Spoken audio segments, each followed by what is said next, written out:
और कोरोना काल में सियासी चाल का विश्लेषण सुनिए।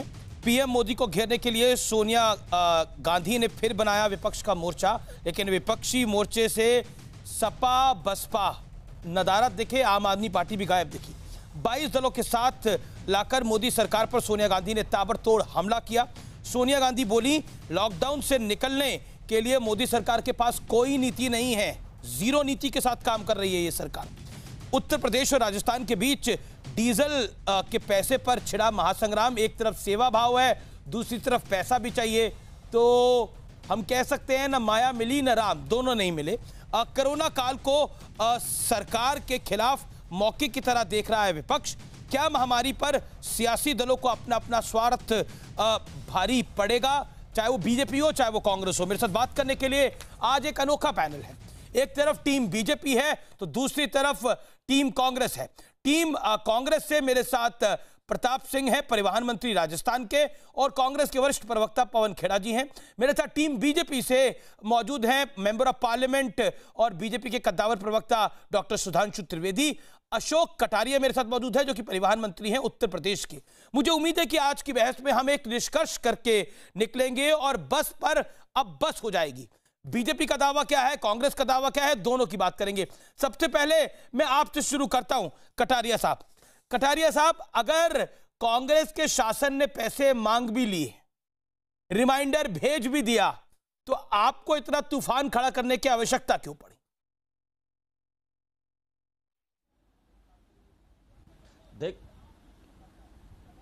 देखिए, हमने कोई तूफान खड़ा नहीं किया है। हम तो केवल इतना कहना चाहते हैं, हमने कोई तूफान नहीं खड़ा किया है। हम तो ये कहना चाहते हैं अमीश जी कि ये अगर सेवा करना चाहते हैं तो ये पैसा वसूलना बंद करें, और अगर ये पैसा वसूलना चाहते हैं तो सेवा की बात कहना बंद करें। केवल इतनी सी बात है। पैसे लेना चाहते हैं बेशक लें, जितना इनका भुगतान है वो कर दिया गया है। और जहां तक है ये कह रहे हैं कि पुरानी बातें उखाड़ रहे हैं, ये पुरानी बातें नहीं है साहब अमीश जी। ये अभी हमने 20 मई को 36,36,000 रुपए का भुगतान किया है। हमने अभी 20 मई यानी 2 दिन पहले ही भुगतान किया है। अरे भाई, इनके पास एक मौका था। वो आपने डीजल डलवाया, आपकी बसों ने डीजल डलवाया था, उसका पैसों का भुगतान आप नहीं करना चाहते थे? हाँ या ना में जवाब दीजिएगा इसका। अशोक जी। हाँ, पैसों का भुगतान करना नहीं चाहते तो कल्पना की बात है, हम तो भुगतान कर चुके हैं। नहीं, बिल्कुल आप करना चाहते थे भुगतान, आपने डीजल डलवाया था, हाँ या ना? आपकी बसों ने डीजल डलवाया और हमने भुगतान कर दिया। हम कब मना कर रहे हैं? हम कह रहे हैं योगी सरकार के पास इतना पैसा भुगतान करने में कोई आपत्ति नहीं है, लेकिन सेवा की बात ना करें।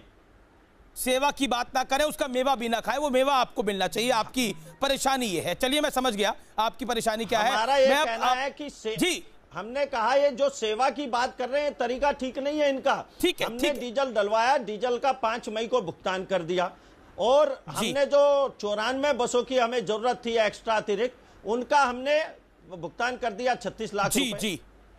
अब मैं प्रताप सिंह जी का रुख करता हूं। प्रताप सिंह जी, एक तरफ आप 1000 बसें बेचते हैं, दूसरी तरफ बसें अगर डीजल भी डलवा लेती हैं तो उसका आप पैसा ले लेते हैं, तो सेवा भाव तो नहीं था ना मंत्री जी ये?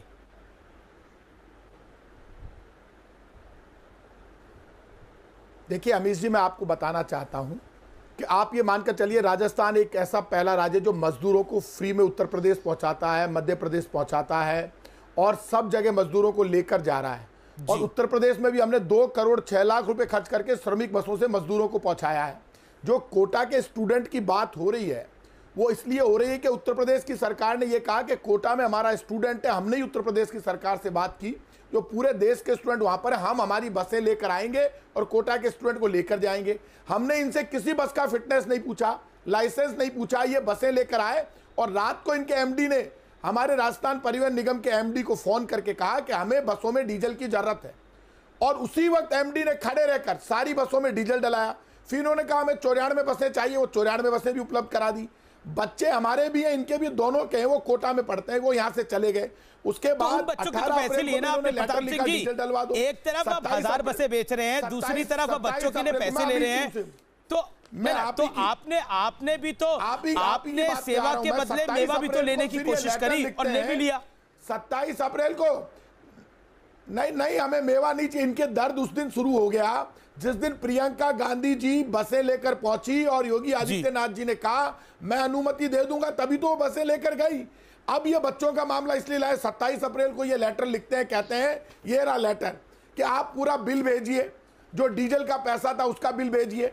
हमने बिल भेज दिया, इन्होंने पेमेंट कर दिया। ये दोनों निगम का मामला है। झगड़ा वहां से शुरू होता है कि पहले तो ये अनुमति देते हैं, उसके बाद वो बसें खड़ी रह जाती है, फिर ये भारत सरकार का आदेश नहीं मानते जो मोदी जी के नेतृत्व में काम कर रही है। मोदी जी ने साफ कहा 30 जून तक किसी भी बस का फिटनेस नहीं होगा, कोई परमिट की बात नहीं होगी, कोई लाइसेंस की बात नहीं होगी। 30 जून तक सबकी डेट बढ़ा दी गई। अब ये 4 तरह की बात करते हैं, बार बार कहते हैं बसों की फिटनेस नहीं है, लाइसेंस नहीं है, नहीं, ये तो कबाड़ बसें हैं, हमारे पास बसों की कमी नहीं है। प्रताप सिंह जी, जो मैं समझ रहा हूं आप कह रहे हैं ये दोनों मामलों को मिक्स कर रहे हैं। अशोक कटारिया, अशोक